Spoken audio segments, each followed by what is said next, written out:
करना पड़ता था। इसलिए एक राम राम कहने से 1000 गुना राम नाम का फल मिलता था।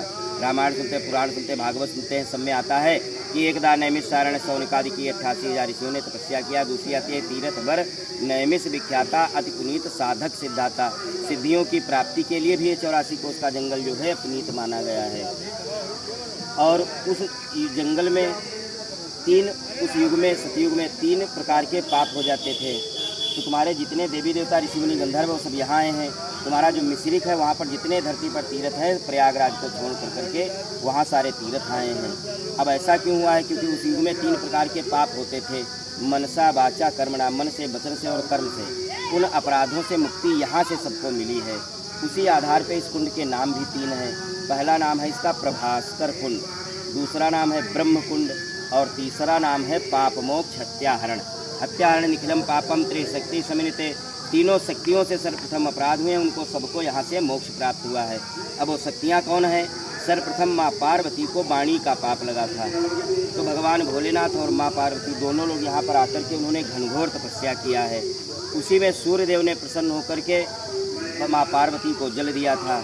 अब उसी जल से इस कुंड की उत्पत्ति हुई है और इसी जल से माँ पार्वती को मोक्ष प्राप्त हुआ था।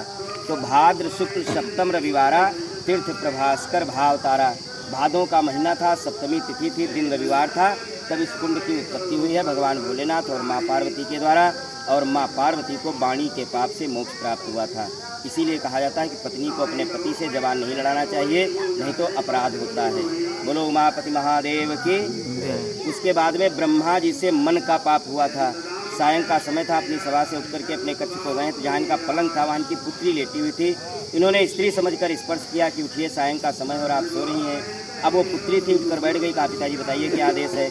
अब इन्होंने देखा तो पुत्री है और पुत्री ने देखा पिता है, तो पिता को आत्मग्लानि पैदा हुई और शरीर जो था वो व्यग्र हो गया था। अब ब्रह्मा जी के कुलगुरु अंगिरा ऋषि थे, उन्होंने इनको 2 उपाय बताए मुक्ति पाने के लिए। पहला उपाय बताया कि सूखा पीपल का पेड़ हो, उसमें उल्टा उल्टा लटक कर करके चमगादड़ की तरह और नीचे से धूम्रपान और आहुतियाँ लेकर के अपने प्राणों का त्याग कर दो। अगर ब्रह्मा जी ऐसा कर लेते सृष्टि का रचयिता खत्म हो जाता। इसलिए इनको दूसरा उपाय बताया गया तीर्थ यात्रा के लिए। तो ब्रह्मा जी सारी धाराएं और तीर्थों का स्नान करते हुए वो माघ के महीने में पूर्णिमा के दिन यहाँ गए हैं। आकर के स्नान किया और अनेकों प्रकार के दान किए, लेकिन जब उन्होंने गऊ का दान किया तो मोक्ष को प्राप्त हो गए। अब ये मृत्यु लोक है जहाँ हम और आप हैं। जब देवलोक पहुँचे, देवताओं ने भी ब्रह्मा जी को श्राप दिया है कि आप उत्तर भारत में कहीं पूजे नहीं जाएंगे। और उसी में ब्रह्मा जी का सर काटा गया, जाकर के वो पुष्कर में है। तो वहाँ मंदिर है, तीर्थ है, पूजा होती है। लेकिन जब ब्रह्मा जी को यहाँ से मोक्ष प्राप्त हो गया तो उन्होंने इस कुंड का नाम रख दिया ब्रह्म कुंड। दूसरा नाम पड़ा है ब्रह्म कुंड। और ब्रह्मा जी को मन के पाप से मोक्ष प्राप्त हुआ था। इसीलिए सायं के समय में इसको कुबेरी बिरिया कहते हैं। उसमें भोजन और निद्रा दोनों वर्जित हैं अपने सनातन धर्म में। बोलो ब्रह्मा जी की जय। उसके बाद में भगवान राजा रामचंद्र जी ने रावण का कुटुंब विनाश किया, विभीषण को राज दिया है, अयोध्यापुरी को वापस आ गए हैं। अब इनको कर का पाप लगा है। तो इनको रावण बार बार स्वप्न में परेशान करता था कि हे राम उठो, हमसे युद्ध करो, हम मरे नहीं हैं। और इधर इनके हाथ में कंटक का निशान आ गया, इसको पाप और हत्या कहते हैं। दाग और बाल आ गया था हाथ में। अब जब इधर बार बार इनको स्वप्न हो रहा था, रावण आता था कहता था उठो, हमसे युद्ध करो, हम भी मरे नहीं हैं। अब जब कई रोज इनके साथ ऐसा घटित हुआ तो अंदर से घबरा गए, अपने यहाँ के ब्राह्मणों से और अपने कुलगुरु वशिष्ठ से बताया। तो उन्होंने भी इनको 2 उपाय बताए मुक्ति पाने के लिए। पहला उपाय बताया यज्ञ कराइए। अब जब इन्होंने यज्ञ कराया तो उसमें यज्ञ भगवान, गौ, ब्राह्मण सबने इनकार कर दिया कि प्रभु आप तो ब्रह्मदोषी, हम आपके यज्ञ में नहीं शामिल होंगे। इसलिए इनको दूसरा उपाय बताया गया तीर्थ यात्रा के लिए।